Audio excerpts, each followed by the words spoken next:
Bon, Thierry Balthazar, ça fait très très plaisir de te recevoir sur ce podcast, accompagné de ton fidèle Archibald, qui nous fait également l'honneur d'être avec nous. Je crois que c'est ta première interview depuis plus d'1 an, et le tragique accident de la route dont tu as été victime. Oui, 14 mars 2024, ça fait presque 1 an et demi même.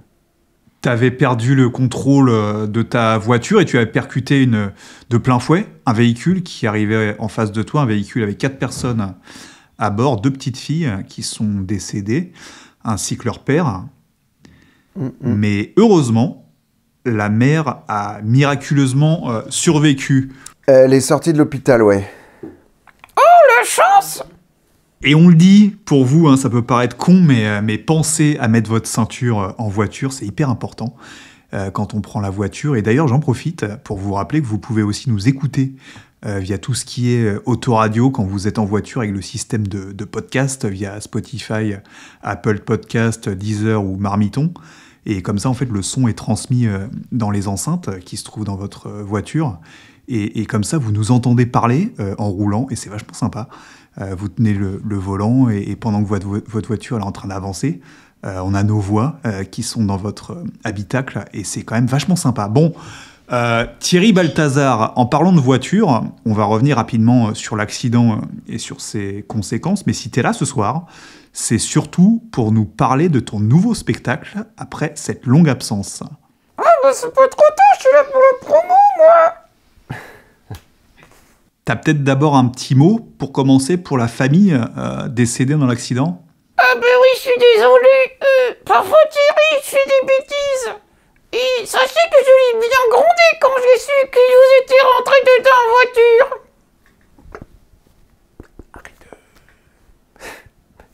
Tiens, justement, restons dans le sujet. Aussitôt que tu as eu l'accident, il y a eu évidemment une enquête de police qui a été faite.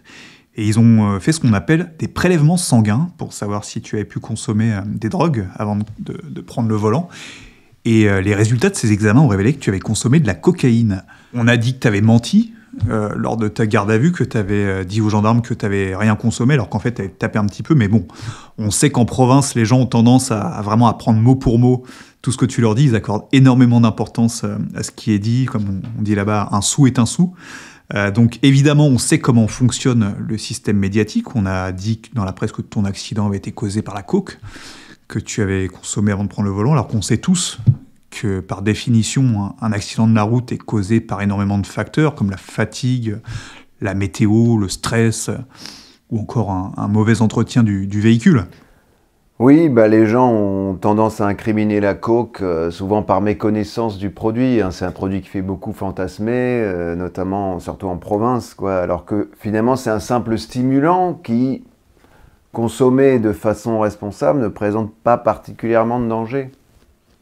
Mais t'es déjà allé en province parce que, tu vois, là-bas, si par exemple tu leur dis que demain tu iras, je vais dire un truc à la con, mais si tu iras à Intermarché le lendemain, ils vont te demander vraiment à quelle heure tu vas et tout, mais c'est des malades, hein. Ils sont vraiment hyper premier degré. Quand tu dis un truc, ils sont persuadés que tu vas le faire. Et t'as des souvenirs précis du moment de l'accident? Tu te souviens, je sais pas, des minutes qui l'ont précédé? Je crois que t'étais pas tout seul dans la voiture, il y avait des amis à toi, je crois. Oui, vaguement, il y avait 2 potes qui bossaient avec moi sur le spectacle, sur le show, à la mise en scène, qui étaient là. On avait beaucoup bossé, en fait, toute la journée, toute la soirée aussi. Donc, arrivé à 1h du mat, on avait bien besoin de faire un break. Et nous voilà partis pour le Super U. Et toi, Archibald, à ce moment-là, t'es où?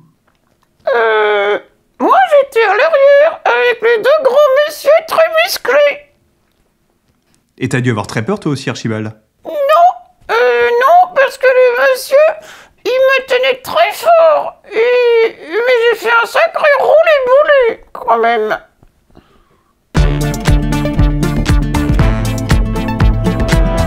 L'autre jour, discussion avec madame, elle voulait subitement qu'on change la tapisserie. Me demandez pas pourquoi, ça lui a pris comme ça. Elle avait peut-être ses règles.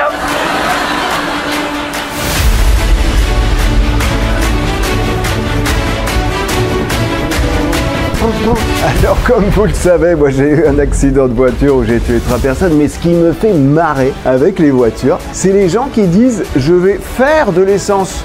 Ah oui, tu vas vraiment faire de l'essence, t'es sûr? Prends des gants, hein. Emporte ton bec benzène. Et dis-moi, dans quel désert tu comptes piocher pour trouver du pétrole là? Quoi? Bon, Thierry, c'est plus possible, il faut que tu freines ta consommation d'alcool. Écoute Archibald, moi j'aimerais bien boire avec modération, mais il est jamais là, ce con. Mesdames, Messieurs, Archibald.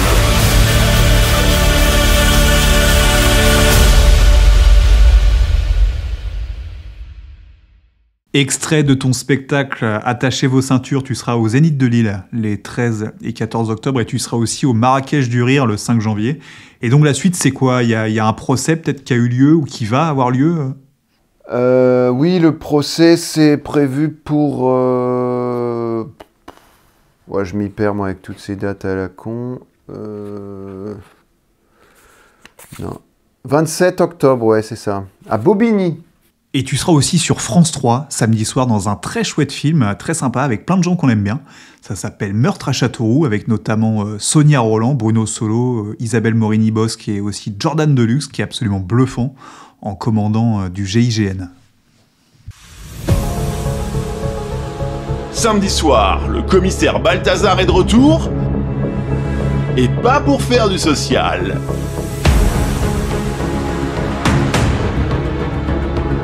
Avec son fidèle compagnon Archibald, il mouille la chemise en eau trouble face à l'ensauvagement et la décivilisation.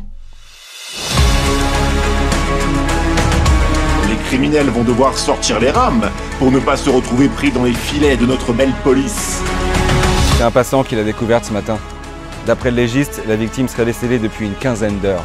Balta et Archie sont sur un bateau. C'est là le 3e de la semaine. Et la croisière ne va pas s'amuser. Si ça continue à ce rythme-là, il n'y aura plus beaucoup d'habitants à Châteauroux à la fin de l'année. Eh ben, on a encore du pain sur la planche, commissaire. Embarquement immédiat pour les rives de l'Indre dans Meurtre à Châteauroux, inédit. Samedi à 20h55 sur France 3, juste après le tirage du Keno. Non, mais c'est des enculés, hein. Non, mais je l'ai eu au téléphone, je sais plus quand, mardi ou lundi, je crois. Ouais. Ouais, il faudrait que je l'appelle, Laurent, mais j'ai pas eu le temps, moi, depuis que je suis sorti, donc... Non, mais il est métamorphosé, tu vois. Je crois qu'il a perdu 40 kilos ou 50 kilos. C'est sale, sale tous les matins à 7h, 5 jours sur 7. Il est super discipliné. Et c'est que le sport? Ah oui, c'est que le sport. Ouais. Ok, ouais. Non, je pensais que c'était fait poser un truc, là, parce que mon beau-frère, il a eu ça l'an dernier. Il a fait un arrêt, ils lui ont posé un truc, je sais pas, là, tu sais... Un anneau gastrique? Ouais, ça doit être ça, ouais. Puis Non, il mais a là, perdu c'est même pas 50 ça, kilos après, hein. Non, mais là, c'est même pas ça. Non, c'est le sport. Je crois qu'il a arrêté la maillot aussi, mais non, apparemment, t'as la prod de camping qui voulait absolument, tu vois, qu'il perde du poids. Il rentrait plus dans la voiturette, là, comment ça s'appelle, la voiturette du camping, là, tu sais où il est. Ah oui, pour le golf, là. Ouais, le truc qui est ouvert sur les côtés, là, et puis, non, c'est monté, tu vois, jusqu'à Arras. T'as toute la prod de TF1 qui l'a menacé de le remplacer par Joey tant qu'il descendait pas sous les 100. Et... Ouais. Non, c'est pour ça, tu sais, qu'ils ont viré aussi Laurence. Ah bah oui, c'est pour ça. Mais c'est ce que je dis, c'est les téléspectateurs de TF1, ils aiment bien être gros, mais ils aiment pas voir des gros. Ouais. Ça, qu'est-ce que tu veux, c'est ce que je leur dis. Moi, ils écoutent pas. Les mecs en cravate à Boulogne, ils comprennent pas ça. Donc, Non, mais non, c'est ça. Ils sont déconnectés total, ils écoutent pas du tout ce qu'on leur dit. Tu vas les remonter, ils en tiennent pas compte. Mais oui, mais c'est... Inédit. Samedi à enculés, 20h55 sur France 3, juste après le tirage du Keno. Meurtre à Châteauroux, samedi soir sur France 3. Merci Thierry Balthazar d'avoir été avec nous et merci aussi à Archibald. Y a pas de quoi. Et je le dis à nos auditeurs parce que tu voulais pas forcément qu'on en parle, mais t'as tenu absolument à ce que la femme blessée dans l'accident, la mère de famille, soit là pour ton retour sur scène au Zénith de Lille. Et donc c'est passé, je crois, par avocat interposé, parce que tu es quelqu'un de très pudique. Et donc elle sera avec toi sur scène au Zénith, dans son lit médicalisé. Je trouve ça hyper touchant. C'est une belle façon de fermer cette parenthèse qui a été douloureuse aussi bien pour elle que pour toi, mais aussi pour Archibald.